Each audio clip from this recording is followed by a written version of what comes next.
Hello friends, myself doctor Virendra Chaudhary. तो हमने पिछले लेक्चर में जनरल फार्माकोलॉजी पढ़ा था। उसमें कुछ डिफिनेशंस थे, इंपॉर्टेंट डिफिनेशंस उनको पढ़ा था। तो उसके बाद में हम लोग बात करते हैं जनरल फार्मा के अंदर में रूट ऑफ एडमिनिस्ट्रेशन, मतलब जो ड्रग्स होता है, ठीक है, उसको हम शरीर के अंदर किन किन तरीक़ों से भेजते हैं। ठीक है, तो चलिए आइए समझते हैं। Route of drug administration.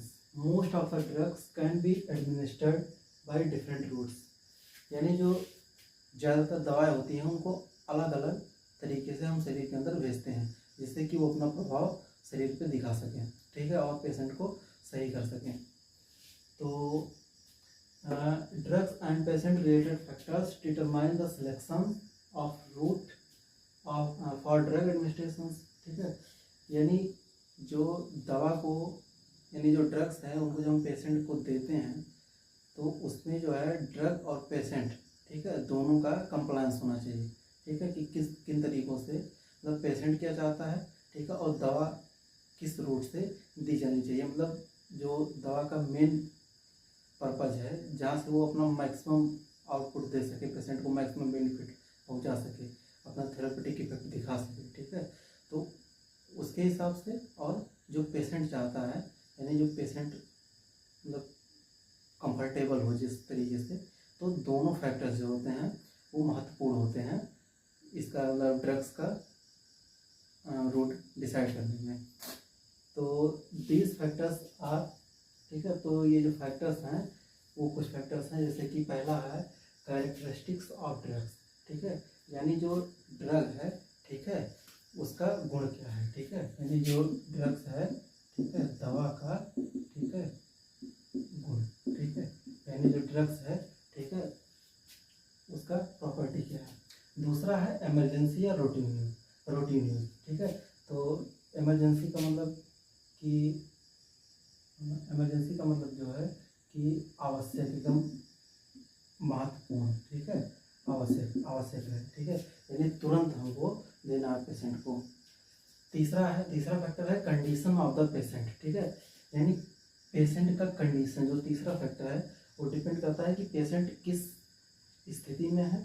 ठीक है, पेशेंट की कंडीशन क्या है। तो पेशेंट कुछ कंडीशन है, जैसे कि अनकॉन्शियस, यानी पेशेंट जो है वो बेहोश है। ठीक है, अगर पेशेंट बेहोश है, ठीक है, वॉमिटिंग, अगर उसको उल्टी हो रही है, ठीक है, सॉरी, अगर उसको उल्टी हो रही है, ठीक है, और डायरिया, अगर उसको लूज मोशन हो रहा है, ठीक है, लूज मोशन हो रहा है, ठीक है, यानी दस्त हो रहा है। ठीक है, तो ये कुछ फैक्टर्स हैं जो कि पेशेंट को, मतलब पेशेंट के ऊपर डिपेंड करते हैं।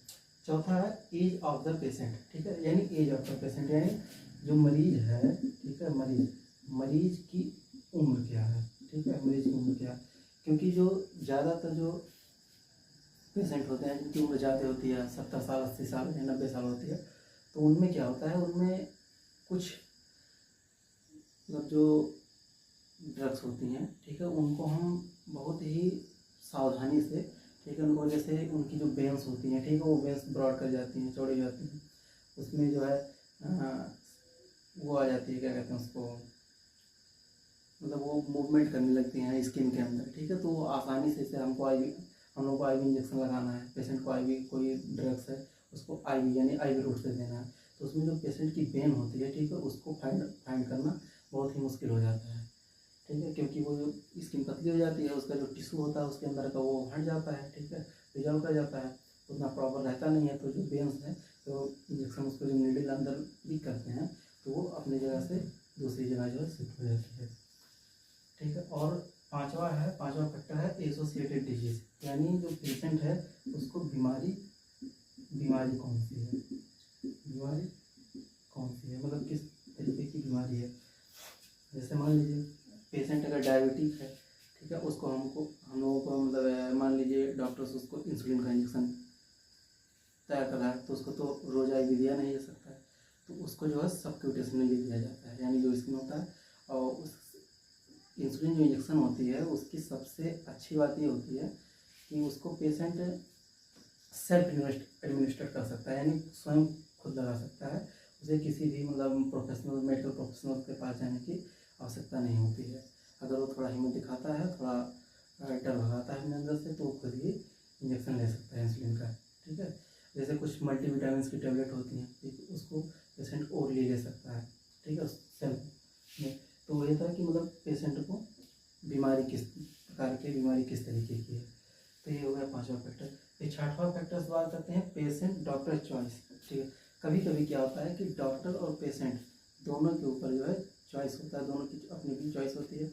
तो कभी कभी बहस भी हो जाता है डॉक्टर में कि नहीं डॉक्टर साहब हमको जो है ये हम IM नहीं लेंगे, कोई इंजेक्शन है IM नहीं लेंगे, या कोई सिरप है वो बोला कि पेशेंट बोला कि नहीं डॉक्टर साहब हम सिरप जो है इसको नहीं लेंगे, हमको टैबलेट दे दीजिए, या हम टैबलेट नहीं ले पाएंगे हमको सिरप दे दीजिए, या सिरप कड़वी है।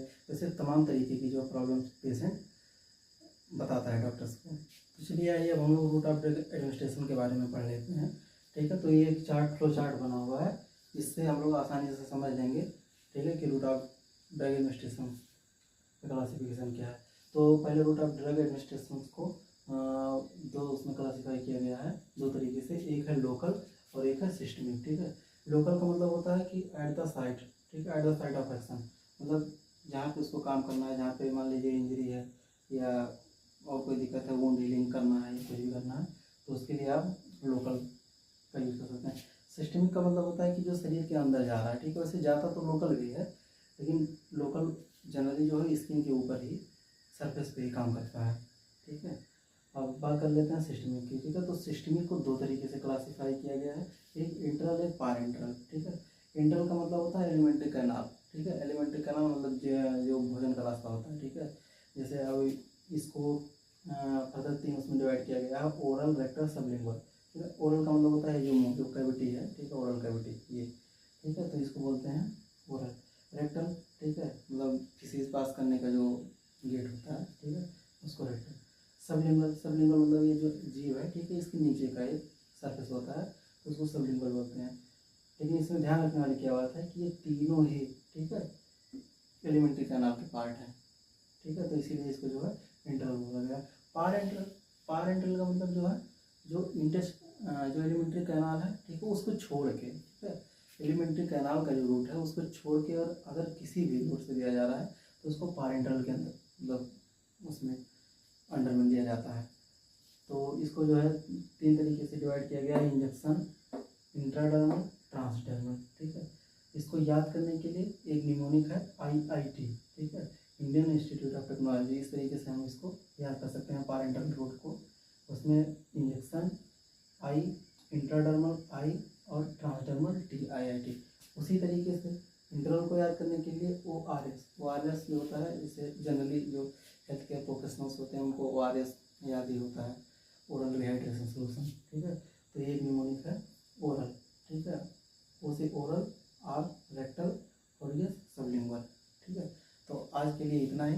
अब अगले लेक्चर में, ठीक है, हम लोग रूट ऑफ ड्रग एडमिनिस्ट्रेशन को लोकल, सिस्टमिक, सिस्टमिक में इंटरल, पारेंटल, इंटरल में ओरल, रेक्टल, सबलिंगुअल, पारेंटल में इंजेक्शन, इंट्राडर्मल, ट्रांसडर्मल, इसको 1 by 1 डिटेल में स्टडी करेंगे। ठीक है, तो आज के लिए इतना है।